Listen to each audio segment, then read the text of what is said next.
Thank you for inviting me to be with you all here today. I think it's very exciting to have these kinds of writing workshops here in Nepal. And as Pratyushi said, I'm talking to you today here really in my capacity as the reviews editor for Himalaya, the journal of the Association for Nepal and Himalayan Studies, which is run out of the US. And Himalaya publishes all kinds of research articles, as well as some literature, poetry, and other things. But an important service that the journal provides are the book reviews and also the conference reports and film reviews as well. So in my role as reviews editor, I cover all three of those things. So book reviews, film reviews, and conference reports, which are basically summaries of different conferences that happen in the US and elsewhere that in any way, shape, or form discuss the Himalayan region to make our readers aware of all the exciting research and scholarship that's taking place and the conversations that are being had both in the US, in Nepal, and Europe and elsewhere. So that's one aspect of kind of the role in which I'm sitting here before you today. The other one being I have been the chair of the committee for the Dor Bahadur Bista Prize for Best Graduate Student Paper for the Association for Nepal and Himalayan Studies for the past 5 years, I think. We may be changing the structure of things in the near future, but over these past 5 years, being the chair of that committee, I've read lots and lots of graduate student papers, both from the US, from Europe, from Japan, and from Nepal. And so it's kind of in these two roles that I play that I want to kind of share some of my experiences about these different aspects of graduate student writing and the ways in which you can develop your own writing and hopefully contribute to these different outlets, both in terms of providing a service to others through writing reviews and conference reports, but also in your own writing as graduate students, which of course then can translate into articles even when you're not a student any longer, but essentially any way to kind of improve on writing. So I wanted to begin with just some universal points about writing. The forums in which I am responsible for reading and editing, these are all English language opportunities. And because of that, I cannot stress enough the importance of working on your English language skills. I'm sure many, if not most of you, have English skills to varying degrees. And I have to say right off the bat that I am always so incredibly impressed with Nepalis, but also with European students or students from any non-native English-speaking place, that you are writing in English, which may not be your first or even your second language. And that is incredible to me. And so I want to acknowledge the amount of work and time and energy that goes into writing into a language that is not your mother tongue. But enhancing those English language skills can only enhance your writing and your ability to communicate. So developing those, but then also, and this is true, and what I've just said is true also for any students. You know, we get submissions from graduate students in Europe, probably more so than anywhere else outside of America and Nepal. And I would say the same thing to them as well, right? Just work on your English skills. But also for anyone, and this is also true of my own students in the US, whose first language is English and sadly is often their only language, is to have someone proofread your writing. Every piece of writing that you write, that you're going to submit for review, to a journal, or even to a professor. I always encourage you to have, particularly in this context, a native English speaker or someone who has greater proficiency in English than you do to read through it, to help you identify where the grammar might be a little rough, where things need to be smoothed out a little bit, or where there might be a disconnect just in terms of the writing and the English. This is, as a reviews editor, probably one of the biggest challenges that I face are those submissions from not just graduate students, but scholars who are not native English speakers. And I will say that over the years, I'd like to think of myself as a generous person with my time and energy. And so I put a lot of time and energy into revising the English so that it's publishable. But time is precious, and demands only seem to increase, which has made me, as a reviews editor, need to be sometimes a little bit more judicious in saying, and sending back a review to someone and saying, I can't read this yet.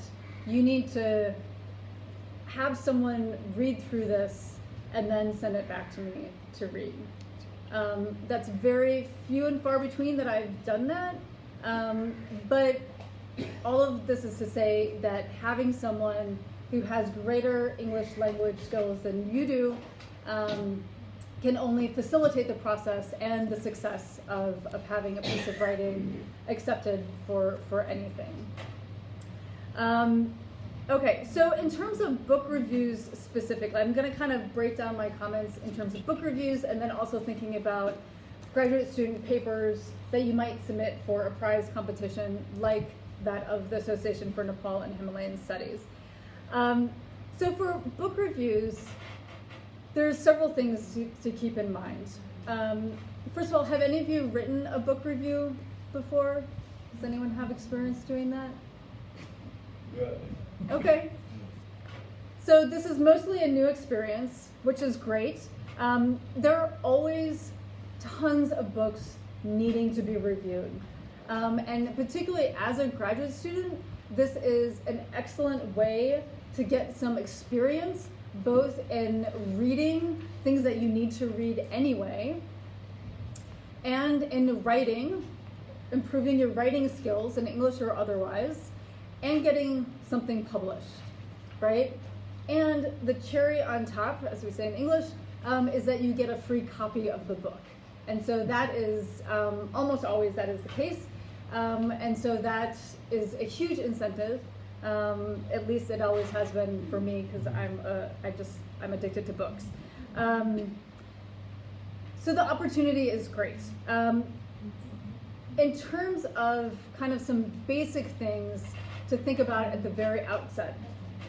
First of all, I would say to follow the guidelines. Every journal has their own set of style guidelines that tells you how they want it formatted, how many words the review should be, how to list the bibliographic information, the title, author, do they want page numbers, do they want the ISBN number, and so on and so forth. As well as how to deal with citations that you may want to use within your review. So first and foremost, I would familiarize yourself with whatever style guidelines the journal has. And they're often very similar, but there's usually a couple of differences just in terms of formatting. And nothing pleases me more than to receive a book review that is formatted the way it's supposed to be, because it's one less thing that I have to worry about. And so that is always a happy moment for me. The other important thing on that is to be aware of the word count. Again, I used to be much more flexible in my early years. I think I've been doing the reviews editing for 7 years now, roughly. In those first couple of years, I would be very flexible. I'm becoming less and less so. And so now, if someone sends me a review, I open it up. First thing I do is I look at the word count. And unless it's very, very close to our word limit, I'll send it back and say, this is our word count. Cut it down, because they usually go over. Once you cut it down, send it back to me, and then I'll take a look at it. Okay, so you can save yourself some time at the very beginning by just being cognizant of how long it should be.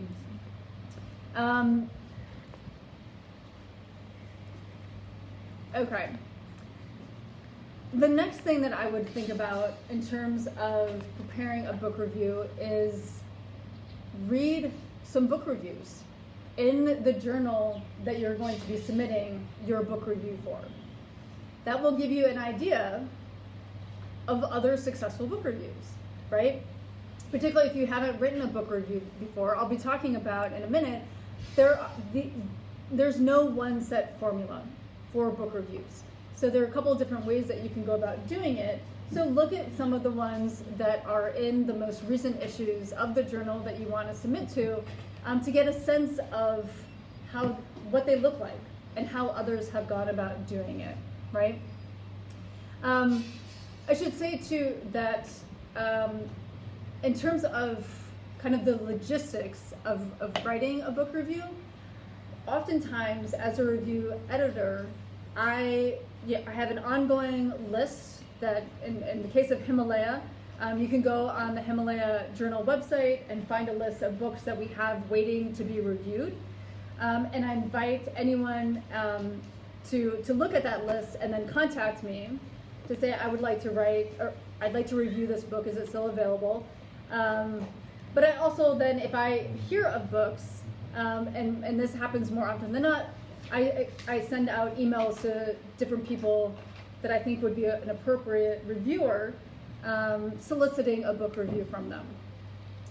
So where I'm going with this is that I'm always caught off guard. I'm caught by surprise when someone just sends me a book review out of the blue. I haven't contacted them. They haven't contacted me to say, is this book available for review? I would like to review it for you. That's not necessarily bad, but it could be the case that we've already had that book reviewed, or there might be, whatever issue. So I would just say, if you're interested in reviewing a book, send an email to the reviews editor, introducing yourself, indicating what book you're interested in reviewing, maybe offer 2 or 3 that you'd be interested in case one has already been taken and the book list hasn't been updated. That happens not infrequently. But then, and also say something about why you are qualified to review that book, right? I'm a student, I'm studying X, Y, and Z for my master's degree or my PhD. I have this kind of background. Is the book available? And I do love when people reach out to me, because there are so many books to be reviewed. So it makes it a little bit easier for me sometimes to have someone contact me. So I definitely welcome that. So don't hesitate from reaching out to an editor for that purpose. Okay, but in terms of then actually writing the review, after you've familiarized yourself with the guidelines, you've read a couple example book reviews, to think about the formatting or the content of the book review. Again, there's no one set formula for how to do this, but there are a couple of models that tend to be more prevalent than others. It's often good to open the book review with some kind of broader statement about the book, right? Indicate what book it is, who the author is, but then some kind of general introduction to the book that lets us know that, particularly if the title doesn't clearly indicate exactly what the focus is, some more general statements about it before then getting into the nit and gritty, right, the details of the book. And that usually is then what makes up the heart of the review, is talking about the details. one common model is to kind of go through chapter by chapter, and focusing on, this is, I should say too, that it depends on if the book is a monograph by a single author, or if it's an edited collection of chapters by different authors, right? This is going to change a little bit how you go about this. For a single authored book, going through and talking about kind of what the salient, the most important points are from each chapter is one way of going kind of through the book to talk about its larger contribution that it's seeking to make. When doing that, it's often helpful to provide specific examples, right? So if you're saying that, in chapter 3, so-and-so looks at, I can't think of a good example off the top of my head, but is looking at this aspect of this particular ethnic group. We'll provide a little example of what kind of argument they're actually making. It is, I will say, a bit of a challenge sometimes to navigate the word limit and the amount of maybe examples you want to give, or particularly if you're really excited about the book and just want to sing its praises, get it all out on paper and then go back through and cut it down and think about what really is important. But the use of specific examples, and I think that this is true in all good writing, is to not talk in generalities, but to have specific details and examples that then back up and illustrate the points that you've been making, whether it's in support of your own argument in a paper or someone else's argument in a book review. Another way to think about it is to think more thematically about a piece or a book, and to think about, and these aren't necessarily exclusive of one another, but to think, well, what kind of themes are coming out? And to be able to write more thematically.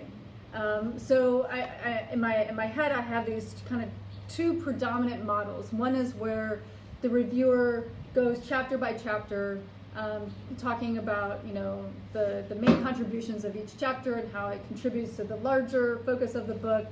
Another one is to think about, again, kind of the thematic issues, and to talk more freely, to be less confined to a chapter by chapter, blow by blow account of the book, but to have a larger kind of narrative account of the book.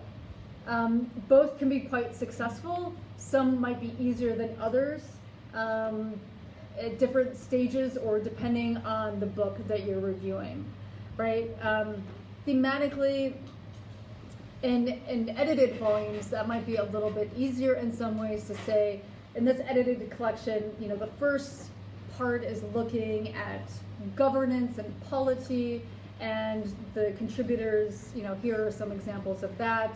And in the second part, they're looking at religion and society, or what have you. But you can also think thematically about a single author monograph as well, right? And to talk more narratively about the contributions that the book makes, as well as, again, with the specific examples kind of backing up those ideas. Don't hesitate from critiquing a book either, right? There are very few books that are perfect. It doesn't mean you have to rake them over the coals. It doesn't mean you have to be mean or nasty about it. But it is fair to highlight when you think there's gaps in the book, right? You think that, they've done a really wonderful job talking about X, Y, and Z, but they didn't focus on A and B. And you think that would have kind of rounded things out, or that was just a big kind of gap missing in what they were talking about, right? You can also, the critiques can come in multiple forms. It can be what I just described. It can be that maybe the book somehow made it to press with lots of grammatical errors in it, or factual errors in it. This does happen, right? And you can point those out as well. But generally, you know, we want, hopefully, the books that you're going to be reviewing is going to be a positive experience, right? And there's more positive things to say than negative things. But I think it is, again, very fair to indicate if you feel that there is something missing from the conversation that they've presented, right? Again, I don't think actually that you need to, unless those kind of grammatical or factual errors are really just like, oh my gosh, how on earth did this make it to print? Like, this is really abysmal. I mean, it's just bop, like how could that have happened? If there's just a couple, you can mention it or just let it slide, right? You want to focus on the bigger issues mostly. So of course we want to be nice and generous as best we can, and oftentimes if you do have a critique, it's also possible to convey that critique without spelling it out word by word, if you know what I mean, right? Sometimes you can say what you want to say without actually saying it. And that might be difficult when writing in a language that's not your first language.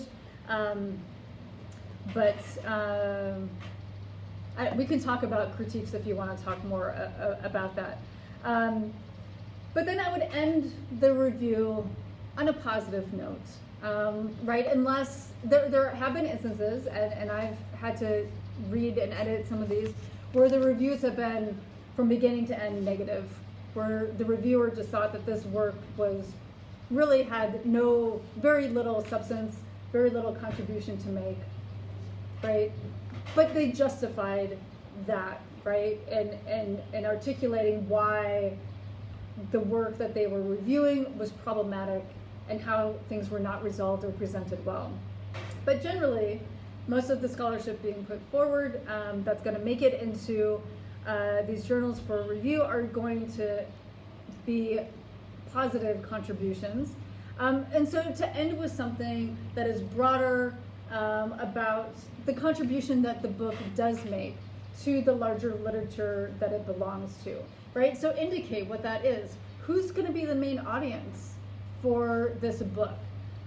Is it going to be engineers and biologists? Is it going to be students of sociology and anthropology? Is it going to be of interest of students in religion and ritual studies, but maybe also linguistics, right? It can be a lot. It can be narrow, or there might be a quite large audience for these things. But so to indicate, right, who this could be good for, if you think it would be good to use in a classroom for students, that's always helpful to know. And also to, at some point in the review, to indicate kind of how this fits into the larger literature on this specific topic. Is this a topic that there's been tons of things written about, and this is just another one to add to the mix? Is this about something that there's been a lot written about, but this adds a very special contribution, or they've done a particularly good job, or have filled a gap that exists? Is this leading into a new field of inquiry, right? And to kind of reference maybe some of those other works that this work builds upon, right? Though I will say on that count of thinking about, I know at least in the journal Himalaya, that the style guidelines requires all citations. So if you wanted to put in an endnote or a footnote, or you reference somebody else's work, the journal does not allow for those endnotes or footnotes or works cited. Everything has to be included within the body of the text of the review. which presents, that's good to know when writing the review. So oftentimes I open it up, I see, oh, there's endnotes or works cited list, and I immediately send it back and say, incorporate these, and then send it back to me. So knowing that right at the beginning. But it can also affect how many citations you might want to use or reference.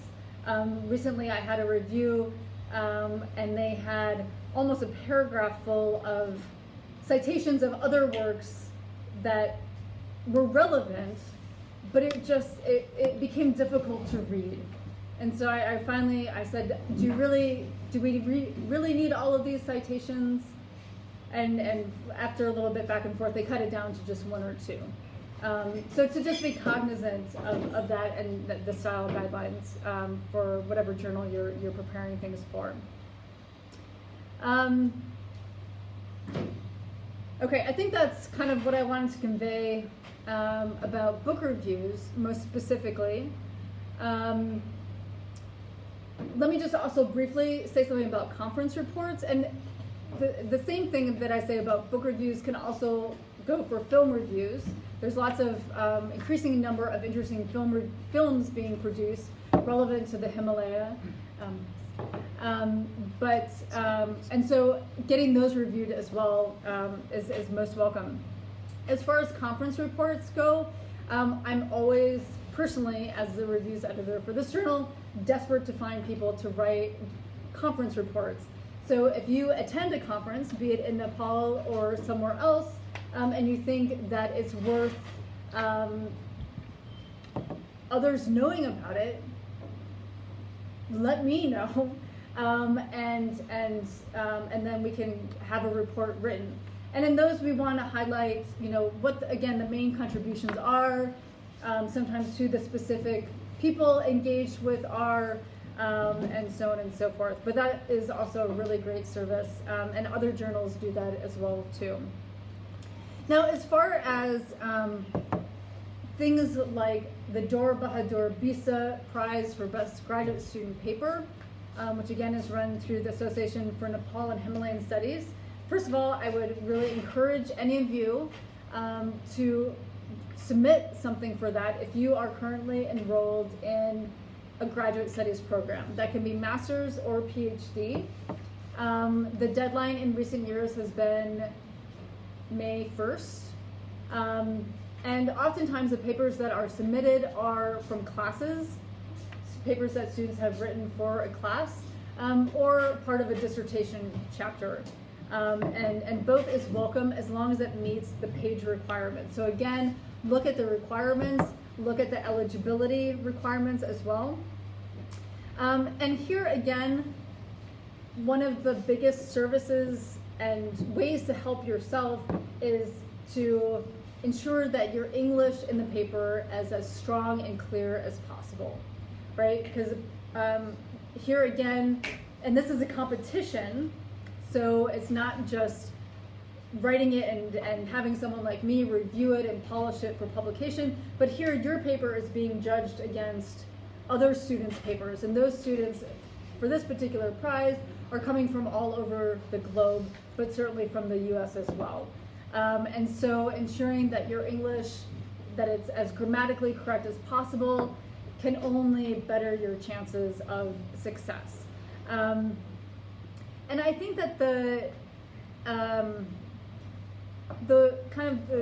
two biggest things that I've seen in reviewing all these submissions over the past few years has been having a good balance between theory and specific details and case studies. And again, this is true for all students, not just Nepali students, but of having both in a paper and having them well integrated.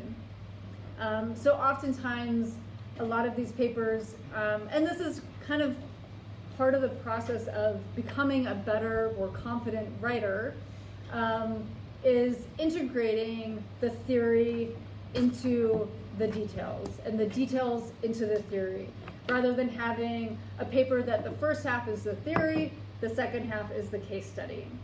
right? But integrating them kind of from the beginning to the very end, and using both to support each other throughout.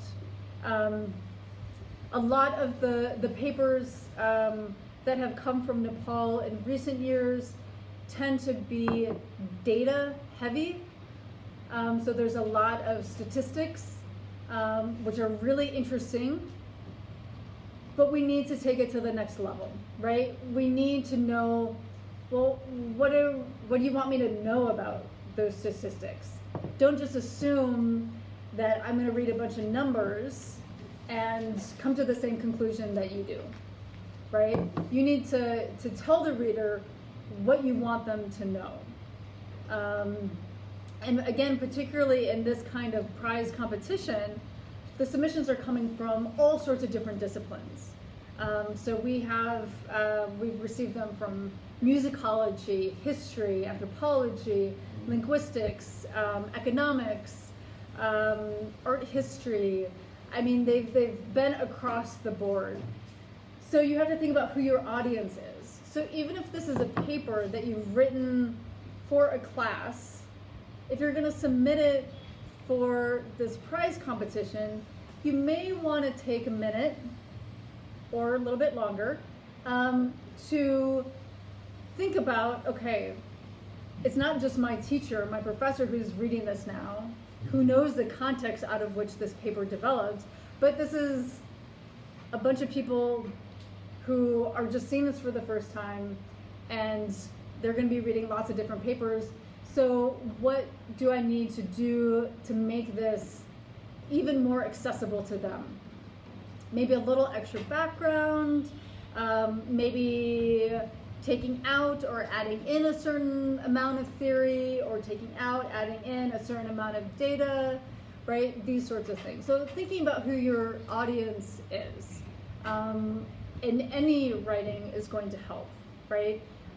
Because if we assume too much knowledge on the part of the reader, sometimes that's okay, right? Like in the classroom, that might be okay. But otherwise, it can leave the reader wondering, a little bit lost. And the last thing that I wanted to say about the writing, and again, I think this applies to all kinds of writing, is to connect the dots, right? Each sentence should logically lead to the next sentence and should logically follow the sentence that preceded it, right? And this is something that even in my own writing over the years, through working with friends and colleagues and having them read my writing and me reading their writing, I've discovered a new appreciation for really sitting and dwelling on each and every sentence and how it leads to the next one and how it follows from the preceding one, to make sure that, again, for someone who's not in your head and doesn't understand the whole argument that you've been thinking about for however long, right? It's all might be in your head and might be very clear to you, but to someone coming at it new, does that actually make sense? There might be, sentence A goes to your sentence B, but to the reader, it's like going from A to D or something, right? There's a couple pieces missing. So again, this is a moment in which having someone else read your writing can help you figure out, they can help you say, well, I think you need another sentence here to explain how these 2 points are related, right? And so I think taking the time, and it is time consuming, but taking the time to think very intentionally about how every sentence leads to the next is really important. Which this will be my last point, is thinking too about good writing, and this is what I tell all of my students in the US as well, is that once you've written a paper, oftentimes we start with the introduction and we set out our goals in the introduction. By the time we get to the conclusion, often what we've written is a little bit different from what we set out to write, right? because our ideas develop and we go in slightly new directions, maybe, what have you. But so once you get to the conclusion, go back to the introduction and make sure that what your paper says and does is what your introduction says it does, right? And just adjust it accordingly. So to go back to the beginning, and maybe it means changing your thesis statement a little bit so that, oh, you know, actually I looked less at this and more at this, and so I just need to change that in the introduction, right? Okay, I think I've said enough, and hopefully I've given you some salient points to think about, but I'm happy to answer any questions about anything I've said or anything else related to academic writing in English. Mới đây